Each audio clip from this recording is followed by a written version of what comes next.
आज मैं 1100 साढ़े 1100 किलोमीटर की यात्रा पूर्ण कर चुका हूँ जी। और दिल्ली राष्ट्रपति भवन, प्रधानमंत्री निवास जाकर ज्ञापन देने का मेरा मेन उद्देश्य है।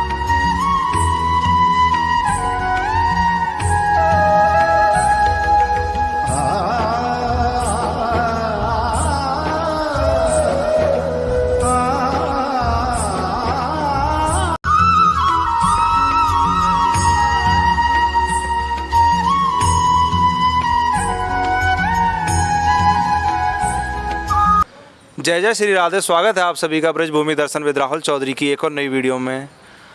आज हम आपको एक ऐसी सेवा यात्रा दिखाना चाहते हैं कि मेरे पास उसको बयां करने के लिए शब्द नहीं है। आप देख रहे हैं कि छोटे छोटे बछड़े यहाँ पर हैं, बहुत ही प्यारे। भगवान श्री कृष्ण जी ने गौ माता को ही अपना एक साथी क्यों चुना, उसके पीछे एक बहुत बड़ा रहस्य है, जिसको मैं आपको थोड़ा संक्षिप्त में बताता हूँ कि हमारी गौ माता इकलौती एक ऐसी पशु है जो जंगली नहीं होती और माँ का दर्जा भी गौ माता को ही दिया गया है। तो मैं आज आपको दिखाता हूँ एक ऐसी अनूठी यात्रा जो शुरुआत होती है जिसकी एमपी मध्य प्रदेश से और पहुँचती है ब्रजनगरी बरसाना धाम में। बरसाना धाम जहाँ की हमारी श्री राधा रानी जी महारानी हैं। आइए अब सीधा बात करते हैं हमारे प्रभु जी से। प्रभु जी राधे राधे। राधे राधे प्रभु जी, राधे राधे। प्रभु जी कहाँ से आए हुए हैं आप? मैं सर देश की स्वच्छ शहर इंदौर से आया हुआ हूँ। इंदौर नगरी का निवासी हूँ जी। इंदौर में रहता हूँ। पिछले 2 सालों से बेसहारा बुजुर्गों के लिए मैं कार्य कर रहा था जी। और कई जगह मैंने गौ माता को भी बेसहारा पड़ा देखा, तो मेरे मन में एक ख्याल आया कि क्यों ना इन बेसहारा गौ माता के लिए भी कुछ किया जाए। जी प्रभु जी। तो मैंने विचार किया जी प्रभु जी कि एक यात्रा आयोजित की जाए। जी। कई लोगों से बात की, कई लोगों से चर्चा हुई। जी। मेरे साथ 6 लोग इंदौर से जी रवाना हुए जी। लेकिन 200 किलोमीटर के बाद बाकी के लोग वापस चले गए। मैं अपनी पूरी यात्रा के लिए आज भी सतत 14वें दिन जी जारी हूँ जी। और आज ब्रजभूमि रमेश जी की गौशाला पहुँचा हूँ, जो शायद एशिया की सबसे बड़ी गौशाला है। जी बिल्कुल सही। हमारे मित्र राहुल चौधरी जी रास्ते में मिले। मैंने उन्होंने पूछा कि ब्रज धाम में एशिया की सबसे बड़ी गौशाला कहाँ पर है। उन्होंने मुझे आश्वासन दिया कि हम भी वहीं जा रहे हैं, आप भी हमारे साथ चलिए, हम आपको दर्शन कराते हैं। तो मैं उनके साथ आज ये एशिया की सबसे बड़ी गौशाला में आया हुआ हूँ और मेरा भी यही लक्ष्य है। अभी मेरे पास छोटी सी गौशाला है, 100-150 गाय हैं जिनका मैं सेवा करता हूँ। अपने निजी पैसे से सेवा करता हूँ, कोई कहीं से फंड की मेरी व्यवस्था नहीं है। और मेरा भी ये स्वप्न था कि कभी इस गौशाला के दर्शन हो। आज राहुल जी ने मुझे इस गौशाला के दर्शन कराए। मैं बहुत ही भाग्यशाली हूँ कि आज इस गौशाला के दर्शन के साथ साथ इस पावन धरती पर खड़ा हूँ और राहुल जी का बहुत बहुत धन्यवाद करता हूँ कि उन्होंने मुझे उस मुकाम तक पहुँचाया जो मेरा सपना है और मैं शायद इसको साकार कर सकता हूँ। तो प्रभु जी आपका शुभ नाम क्या है? मेरा नाम अशोक साहू है। मैं एक समाज सेवी हूँ, 2 वृद्धाश्रम संचालित करता हूँ। बेसहारा बुजुर्गों के लिए मैं पिछले 2 साल से कार्यरत हूँ और आज भी मैं बेसहारा जिनका कोई नहीं है उनके लिए कार्य कर रहा हूँ। तो प्रभु जी मैं आपसे एक ही चीज़ कहना चाहूँगा कि जो भी ब्रजनगरी, जो भी राधा जी के धाम में आता है बरसाना में, वो कभी भी खाली हाथ नहीं जाता। जो इच्छा मन में लेके आता है वो इच्छा ज़रूर पूरी होती है। उसका आज आपने अनुभव भी किया हो। बिल्कुल सर, मैंने बहुत बड़ा अनुभव किया। मैं जिस चीज़ के लिए सोच रहा था जी, ढूंढ रहा था, प्रभु ने मेरे को आप राहुल जी के रूप में भेजा जी और मुझे इस गौशाला तक लाकर दर्शन कराए। जी। बहुत बहुत धन्यवाद आपका। आपका भी बहुत बहुत धन्यवाद हमसे जुड़ने के लिए। और प्रभु जी मैं आपसे पूछना चाहूँगा कि आपने अपनी यात्रा का माध्यम साइकिल ही क्यों चुना? मेरे पास 2 गाड़ी है, कार है, जी। सब कुछ है। मैं गाड़ी से आता तो रोड पर पड़ी गौ माता को नहीं देख पाता। जी। मैंने साइकिल इसलिए माध्यम चुना जी कि 50, 60, 70 जो भी मेरे से बनेगा उतना चलाऊँगा जी और रोड पर पड़ी बेसहारा गौ माता के दर्शन करूँगा। उनकी एक स्थिति देखकर उसका आकलन कर सकूं, इसलिए मैंने साइकिल यात्रा का चयन किया। तो प्रभु जी आपने अपनी यात्रा कहाँ से शुरू की थी? मैंने यात्रा इंदौर से शुरू की।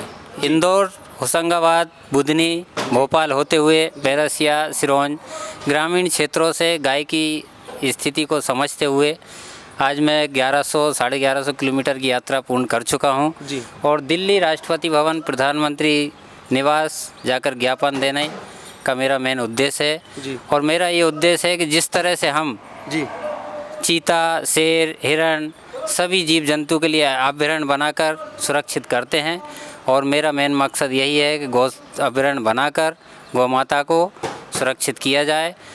उसमें एक और सबसे अच्छी बात यह है कि यदि हम अभयारण्य बनाकर गौ माता का संरक्षण करते हैं तो हमें वन की भी संरक्षण मिलेगा और गौ माता को 8 महीने भोजन खिलाने की आवश्यकता नहीं पड़ेगी। बारिश के 4 महीने कुदरत देता है। बारिश के 4 महीने के बाद जो कुदरत घास फूस ये उगाता है उससे भी गौ माता पेट भर सकती है और 4 महीने हमें सिर्फ उनकी सेवा देनी है। जी जी जी, इसलिए गौ संरक्षण के लिए अभयारण्य ज़रूरी है।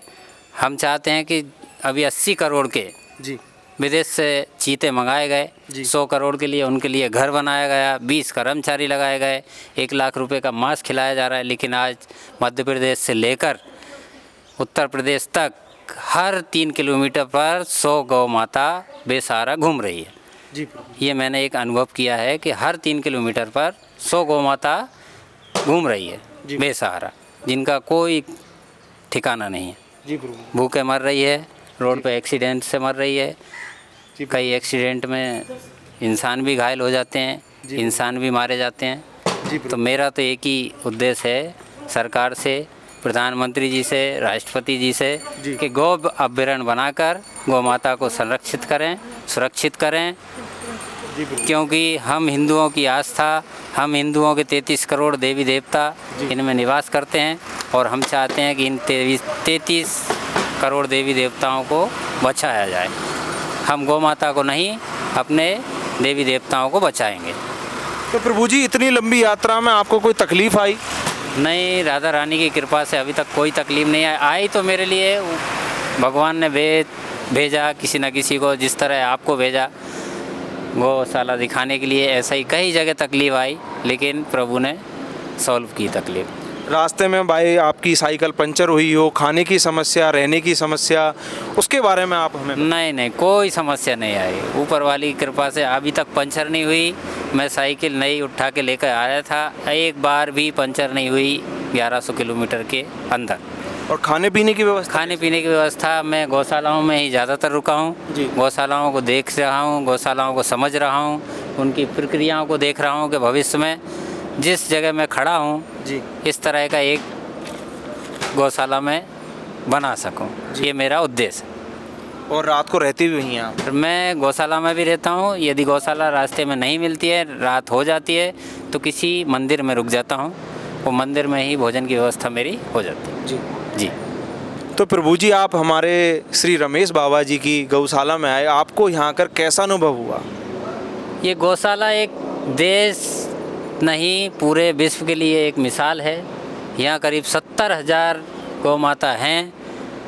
कई दयनीय स्थिति में हैं, लेकिन हॉस्पिटल है, उपचार के लिए सारी व्यवस्था है, भरपूर कर्मचारी हैं। सबसे बड़ी कि यहाँ मशीनों से अधिकतर काम होता है।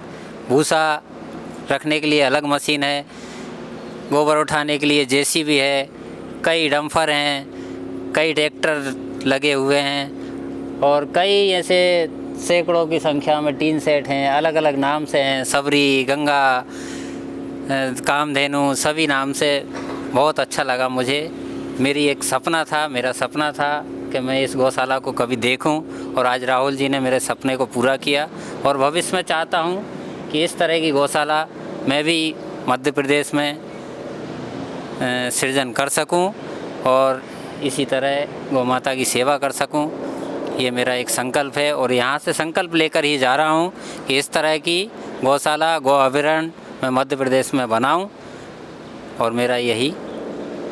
तो प्रभु जी जैसा मुझे महसूस हो रहा है कि आप गौ माता के लिए की सेवा के लिए इतना आगे बढ़ चुके हैं कि उसके पीछे आप अपना घर बार सब त्याग कर इस यात्रा को कर रहे हैं, तो आपसे पीछे उनकी देखभाल कौन कर रहा है? घर है मेरे, 2 बच्चे हैं, पत्नी है, पिताजी हैं, सब कुछ है, लेकिन एक ऊपर वाले की पता नहीं कौन सा एक ज्ञान दिया, कौन सा क्या किया कि मैंने घर बार छोड़ दिया है। पहले बेसहारा बुज़ुर्गों के लिए 2 साल 2020 से 21 में बेसहारा बुज़ुर्गों के लिए जिया। इंदौर को भिक्षु मुक्त बनाया, भिक्षु मुक्त इंदौर नाम से एक अभियान चलाकर इंदौर को भिक्षु मुक्त बनाया। आज इंदौर में एक भी बेसहारा बुज़ुर्ग रोड पर नहीं मिलेगा। और दूसरा कि अब मेरा लक्ष्य है गौ माता भी बेसहारा ना रहे, मध्य प्रदेश में तो खासकर ना रहे, क्योंकि हमारी वर्तमान सरकार 70 सालों से गौ माँ गौ माँ गौ माँ जप कर इस कुर्सी तक पहुँची है। शायद वो भूल गए हैं या एहसान याद नहीं रहा कि गौ माता को उन लोगों ने छोड़ दिया है। बहुत दयनीय स्थिति में है और आज मेरे से तो नहीं देखा जाता। ये लोग देखते हैं या नहीं देखते, रोड पर पड़ी रहती है। ऐसा तो है नहीं कि कोई बड़े बड़े संगठन वहाँ से नहीं निकलते हों, नेताजी नहीं निकलते हों, सब निकलते हैं, लेकिन अनदेखी करना इनका धर्म है। लेकिन मेरा धर्म अनदेखी करना नहीं है।